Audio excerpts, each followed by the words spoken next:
नवप्रभात के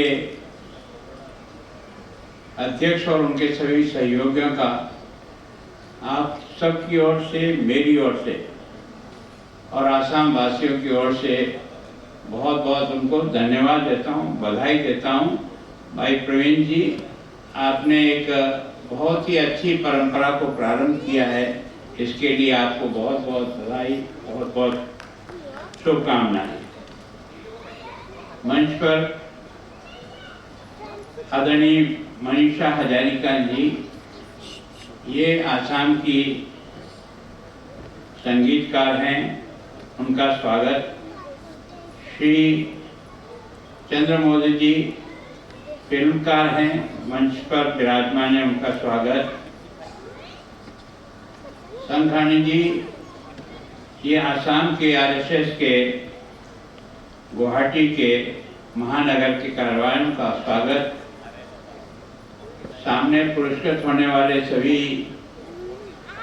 बंधुओं का, बहनों का बहुत बहुत धन्यवाद। पधारे हुए सभी महानुभावों, इस संस्था से जुड़े हुए सभी कार्यकर्ता बंधुओं, सभी यहाँ पधारे हुए भाइयों और बहनों, सभी मीडिया प्रभारी, ये मेरा सौभाग्य है प्रवीण जी, आपने जिस कार्यक्रम में बुलाया और जो कुछ हमको फिल्म के माध्यम से आपके 23 वर्ष की यात्रा को देखने का सौभाग्य मिला, मैं इसके लिए आपको और आपके साथियों को बहुत बहुत शुभकामनाएं देता हूं कि आपने एक आदिवासी और जनजाति क्षेत्र के इन बंधुओं को, इनकी उपलब्धियों को पहचानने का प्रयत्न किया, उनको सम्मानित करने का प्रयत्न किया और उसके आधार पर आपने संपूर्ण क्षेत्र के लोगों में अच्छा काम करने के प्रति प्रेरित करने का प्रयत्न किया। उसके लिए वास्तव में आपके इस विचार का, आपके इस सोच का, आपकी निरंतरता का, कोई भी काम 23 वर्ष से निरंतर चलाना बहुत कठिन काम है। मैंने भी सार्वजनिक क्षेत्र में काम किया है। काम को शुरू करना आसान है, उसको निरंतरता देना और उसको हर वर्ष करना अपने आप में एक बहुत ही परिश्रम का भी काम है और अपने समर्पण के भाव को भी उसमें प्रकट करता है। मुझे बहुत प्रसन्नता हुई कि आपने अपने इस कार्यक्रम के माध्यम से सामाजिक, सांस्कृतिक, एक तरह से राजनीतिक, सेवाभावी लोगों को, शिक्षाविदों को, कलाकारों को, सभी को उनको तराशने का प्रयत्न किया। वो वास्तव में आपकी सोच का बहुत बहुत अभिनंदन करता हूँ। मैं सोचता हूँ कि आपने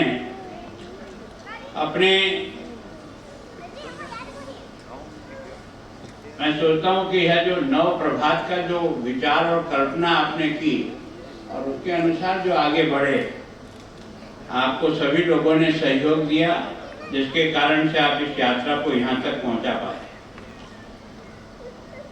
मैं सोचता हूँ कि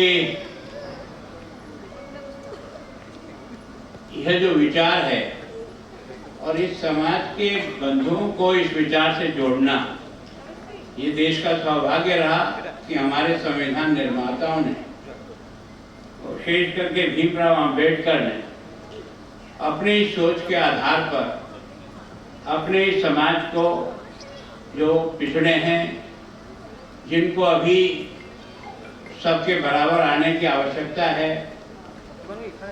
उन सबको संविधान में भी कुछ विशेष प्रकार के अधिकार दिए हैं, जिसके कारण से वो समाज के बाकी सब लोगों के बराबर आके खड़े हो जाए। तो उनके इस विचार को, जो उन्होंने देश की आज़ादी और संविधान निर्माण के साथ ही सोची और उसको उन्होंने प्रारंभ किया, उसके कारण से आज ये देश एक आदिवासी क्षेत्र की एक आदिवासी परिवार में जन्मी बच्ची आज हिंदुस्तान के राष्ट्रपति के रूप में सुशोभित कर रही है, ये उस अंबेडकर की सोच का परिणाम है जो आज इस देश ने इतनी बड़ी उपलब्धि हासिल की है। ये निश्चित रूप से इस विचार के आधार पर ही मैं सोचता हूँ कि देश का हर व्यक्ति इस बारे में सोचता है, समझने का प्रयास करता है। मैं आपसे और विशेष करके आपके संगठन से एक उम्मीद करता हूँ कि सरकार चाहे केंद्र की हो चाहे राज्य की हो, कई योजनाएं चलती है जिन योजना के तहत इस समाज के भाई बहनों को मदद करके अच्छे जीवन की ओर लाने का प्रयास हो सकता है। सरकार अपने लेवल पे कर रही है, योजनाओं का लाभ भी जा रहा है, लेकिन अभी भी कई लोग इसके बारे में बहुत अधिक जानकार नहीं होने के कारण से सरकार की इन सभी योजनाओं का लाभ ठेठ नीचे तक नहीं पहुंच पा रहा है, या भी उसके मन में यह विश्वास नहीं है कि मैं भी इस योजना का लाभ लेकर अपने और अपने परिवार को आगे बढ़ा सकता हूं। तो मैं सोचता हूं राज्य सरकार के साथ बात करके कोई तो भी एक परमानेंट आपका ऑफिस ऐसा चले जो इन सरकार की विभिन्न योजनाएं इसमें स्वयं सहायता समूह से बनाकर, जैसा आपने कहा कि इन कारीगरों ने जिस प्रकार से अपने कला के आधार पर अपने को खड़ा करने का प्रयत्न किया और देश और दुनिया में आपकी यहाँ की बनी हुई चीज़ों को जो पहुँचाने का प्रयत्न किया है, इनको सही जगह और सही मार्केट मिले, इसके लिए निरंतर कोई न कोई ऐसा कार्यालय हो जो बराबर इनको प्रोत्साहित करता रहे और इनको आगे बढ़ाने का प्रयत्न करे। मैं सोचता हूँ कि इस बारे में विचार करना चाहिए कि आज आपने जिन लोगों का सम्मान किया वो सब अपने अपने क्षेत्र में एक विशेष उपलब्धि प्राप्त की है, लेकिन मैं चाहता हूँ कि हमारे इस आदिवासी समाज से बंधु और बहनें IAS और स्टेट सर्विस में कैसे सेलेक्ट हों, इसके लिए किस प्रकार की व्यवस्था सरकार से आप चाहते हो।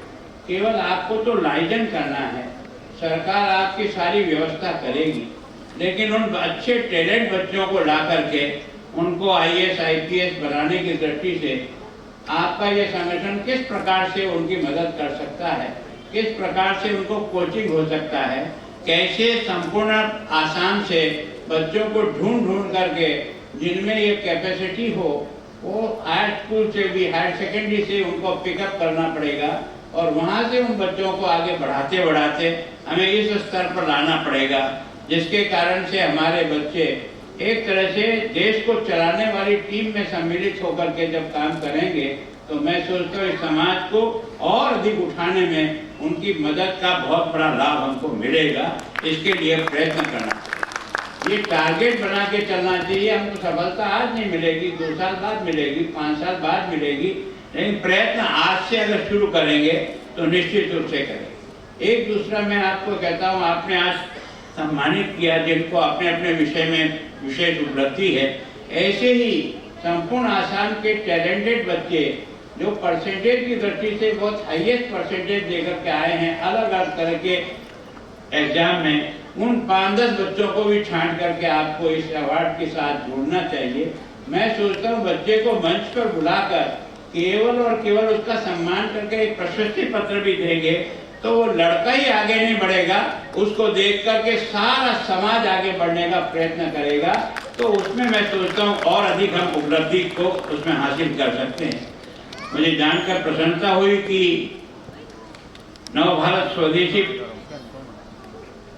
पारंपरिक परिधानों जैसे अभी आपको जो जब ड्रेस में देखते हैं और यहाँ जो जिस प्रकार का नृत्य प्रस्तुत किया, उसकी जो ड्रेस है, उसका जो हाव भाव है, उसकी जो कलाकृति है, वो अपने आप में ये तो फिल्मकार हैं, मैं सोचता हूँ ढूंढे भी नहीं मिल सकती इस प्रकार की वेशभूषा के साथ उनको जिस ढंग से अपने आप को सजा करके मंच पर प्रस्तुत किया और उसके साथ जिस एक्शन के साथ उन्होंने काम किया। आसाम का व्यू को देखने के बाद सारी दुनिया आश्चर्यचकित है कि 12,000 लोग एक साथ नृत्य करें और एक भी कमी कोई ढूंढ ना सके, इस प्रकार का कभी भी दृश्य उपस्थित नहीं हुआ। इसका मतलब कला हमारे जीवन में है।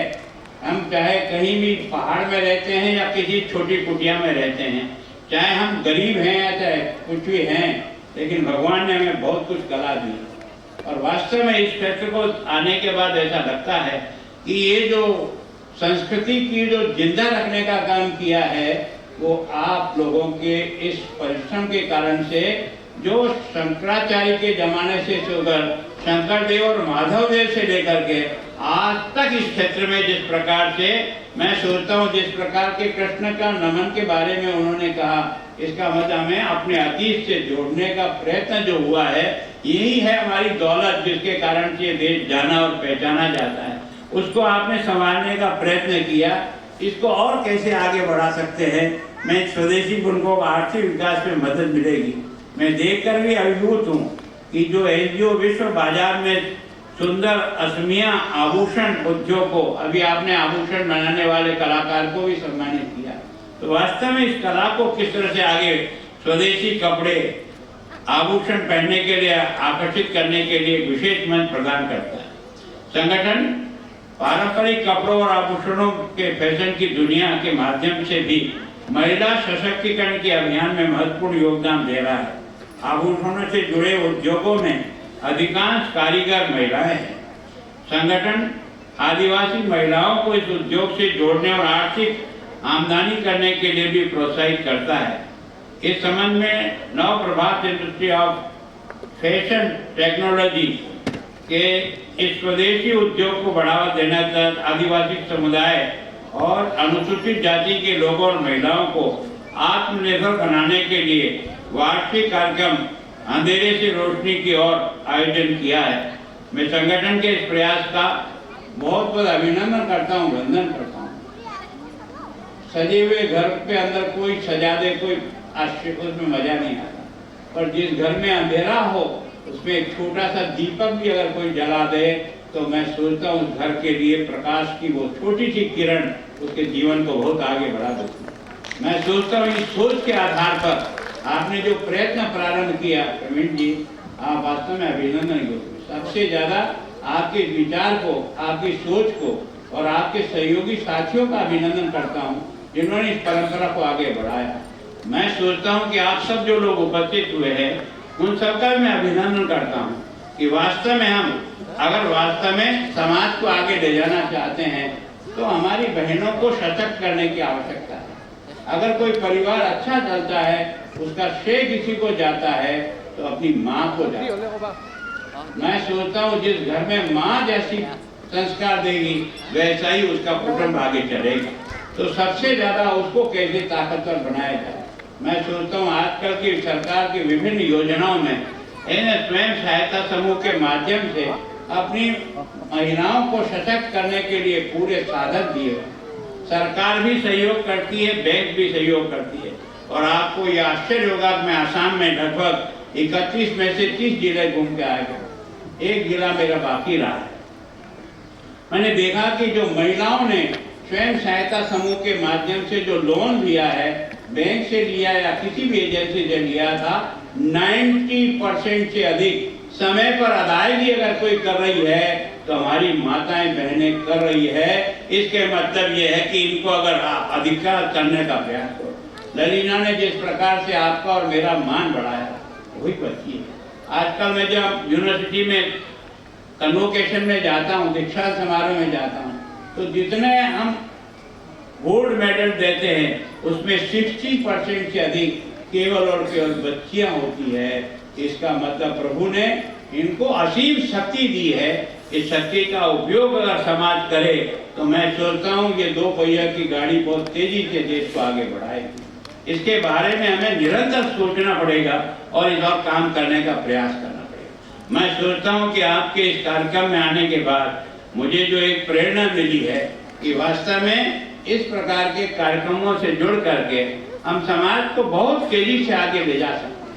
मैं सोचता हूँ समाज को बहुत तेजी से आगे बढ़ा। जिनका सम्मान किया उसमें मैं वो प्रिंसिपल साहब जो है डेंटल कॉलेज के, उनके यहाँ मैं भी इलाज करा के आया। तो मैं सोचता हूँ आपने एक एक व्यक्ति को ढूंढने का प्रयास किया।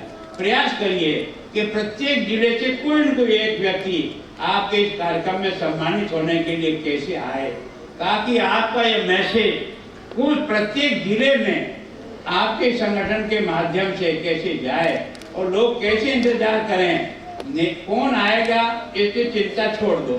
एक निश्चित तारीख और निश्चित दिन के दिन आपका ये संगठन और आपका ये जो है वो निश्चित रूप से नव प्रभात जो है वो एक निश्चित किसी महापुरुष की जयंती के दिन इस कार्यक्रम को एक निश्चित समय पर करे और उसके लिए कोई तो भी कमेटी बनाकर अच्छे लोगों को ढूंढ करके और उनको लाए।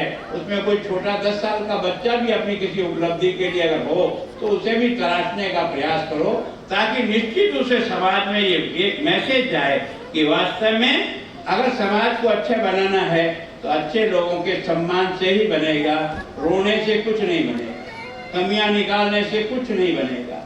केवल बहुत अच्छा सुनो और अच्छा लगेगा नहीं, समाज कभी आगे नहीं बढ़ेगा। समाज आगे अच्छे लोगों को कैसे हम प्रोत्साहित करते हैं, उनको समाज कितना स्वीकार करता है। अब जैसे आपने एक अध्यापक जी को बुलाया था, मैं सोचता हूँ उनकी सेवा का जो सम्मान हुआ है वो बाकी शिक्षकों में भी ये भावना पैदा करेगा कि वास्तव में अगर सम्मान हुआ तो उसके समर्पण और उसके प्रयास का समर्पण, व्यक्ति का सम्मान नहीं होता है, उसके काम का सम्मान होता है। और मैं सोचता हूँ कि व्यक्ति से बड़ा उसका काम होता है। व्यक्ति को भी अगर कोई बड़ा बनाता है तो उसकी शक्ल नहीं बनाती है, उसका काम उसको बड़ा बनाता है। मैं सोचता हूँ समाज में हमेशा से रहा है और इसको आगे भी बढ़ाने का प्रयत्न हम सबको करना चाहिए। वास्तव में आपने मुझे इस कार्यक्रम से बुलाया, मैं आपका बहुत ही आभारी हूँ, धन्यवाद करता हूँ और आपसे उम्मीद करता हूँ कि अगर मेरा भी आप संगठन के इस विस्तार में कहीं उपयोग हो सकता हो तो आप मुझे जरूर जोड़े, जरूर मैं आपके साथ सहयोग कदम से कदम मिला के चलूँगा और समाज के अच्छे लोगों को कैसे आगे बढ़ा सकते हैं और कैसे हम सामूहिक प्रयत्न के द्वारा इस प्रकार का वातावरण खड़ा कर सकते हैं कि हम अनुसूचित जाति के हो सकते हैं और इस देश में हमारा भी उतना का उतना बराबरी का हक है और बराबरी का हमारा स्थान है। ये एहसास इनको भी हो और बाकी लोगों को भी हो। इस बात को जितना आगे बढ़ाने का प्रयत्न करेंगे उतना ही हमारा देश बहुत दुनिया में आगे बढ़ेगा। एक बार आप सब लोग जो पधारे, मैंने अपनी मन की बात कही है, आप सबका फिर स्वागत करता हूं और आप सबसे भी रिक्वेस्ट करता हूं कि जब ये कार्यक्रम हो तो इसके निमंत्रण की इंतजार नहीं करनी चाहिए, तारीख फिक्स होनी चाहिए जिस तारीख को संपूर्ण समाज कैसे यहाँ आकर के इस कार्यक्रम के माध्यम से इस कार्यक्रम से जुड़े और जुड़ने के बाद इसको नीचे कैसे ले जाएं, इसका प्रयत्न करें। धन्यवाद। जय भारत। धन्यवाद महाशय, आपनार बहुमूल्य भाषणे आमाक उदगनी दिले, आगबाढ़ी जाबलै शक्ति दिले। आमी आमार अनुष्ठाনৰ আজিৰ এই আনুষ্ঠানিক সভাখনৰ শেষ প্ৰান্তত আহি উপস্থিত হৈছে অসমৰ মাননীয় ৰাজ্যপাল মহাশয়ক আমি আন্তৰিক কৃতজ্ঞতা জ্ঞাপন কৰিছোঁ। তেখেতৰ বহুমূলীয়া সময় খৰচ কৰি আজি এই অনুষ্ঠানত উপস্থিত থাকিম। আজি এই অনুষ্ঠানত সন্মানীয় অতিথি হিচাপে উপস্থিত থাকি আমাক উৎসাহিত কৰাৰ বাবে শ্ৰীযুতা মনীষা হাজৰিকা বাইদেউক আমি ধন্যবাদ জ্ঞাপন কৰিছোঁ। শ্ৰীযুত চন্দ্ৰ বুঢ়ৈ ডাঙৰীয়াক ধন্যবাদ জ্ঞাপন কৰিছোঁ। শ্ৰীযুত শংখপাণি ভৰালী ডাঙৰীয়াক আমি ধন্যবাদ জ্ঞাপন কৰিছোঁ। লগতে যিসকল বৰেণ্য ব্যক্তিয়ে আজি সন্মান গ্ৰহণ কৰিলে সেইসকল সন্মানীয় ব্যক্তিক আমি আমাৰ কৃতজ্ঞতা জ্ঞাপন কৰিছোঁ। অনুসূচিত জাতি প্ৰাণ বঁটা প্ৰাপক দুয়োগৰাকীলৈ আমি শ্ৰদ্ধা নিবেদন কৰিছোঁ।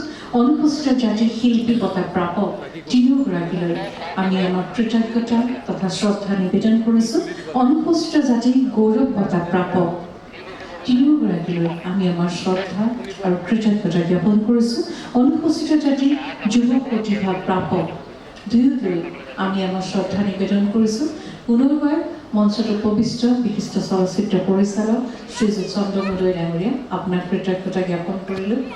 মনীষা হাজৰিকা বাইদেউ, আপোনাক কৃতজ্ঞতা জ্ঞাপন কৰিলোঁ। ছাৰ আপোনাক, শংখপাণি ছাৰ আপোনাক কৃতজ্ঞতা জ্ঞাপন কৰিলোঁ। আৰু আজি যিসকল শিল্পীয়ে প্ৰতিযোগিতাত অংশগ্ৰহণ কৰিব, মিছ কিডছ, মিছ আৰু মিছেছ সকলোকে আন্তৰিক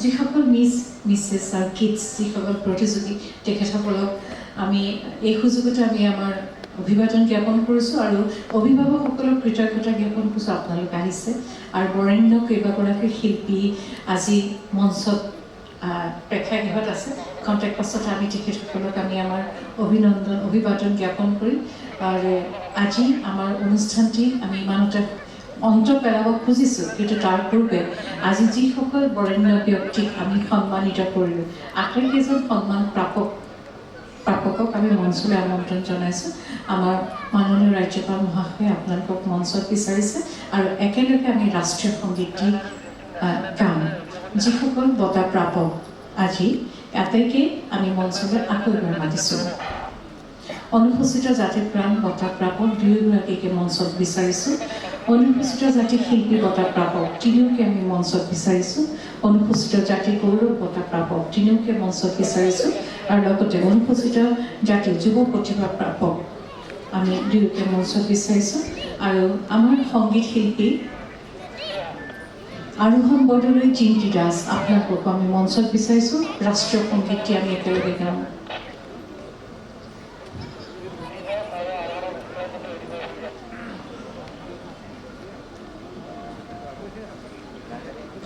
এয়া ঘনকান্ত বনিয়াদে তেখেত আহিছে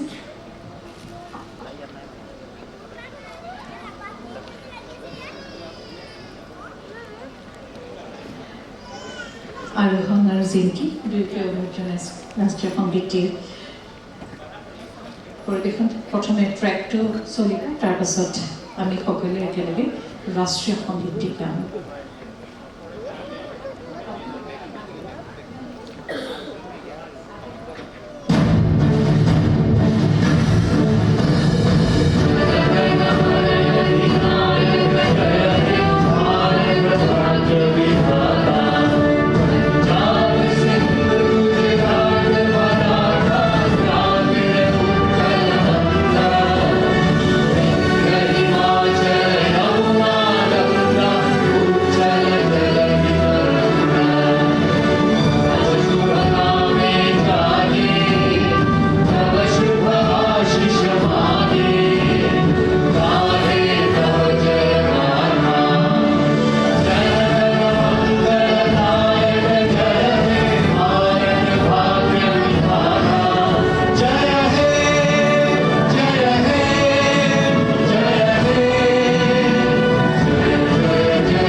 ধন্যবাদ জ্ঞাপন কৰিছোঁ সকলোকে আসন গ্ৰহণ কৰিবলৈ অনুৰোধ জনাইছোঁ সন্মানীয় বঁটা প্ৰাপকসকলৰ সৈতে অসমৰ মাননীয় ৰাজ্যপাল মহাশয়ে একেলগে জলপান গ্ৰহণ কৰিব আমি এই সভাৰ আনুষ্ঠানিকতা ইমানতে শেষ কৰিছোঁ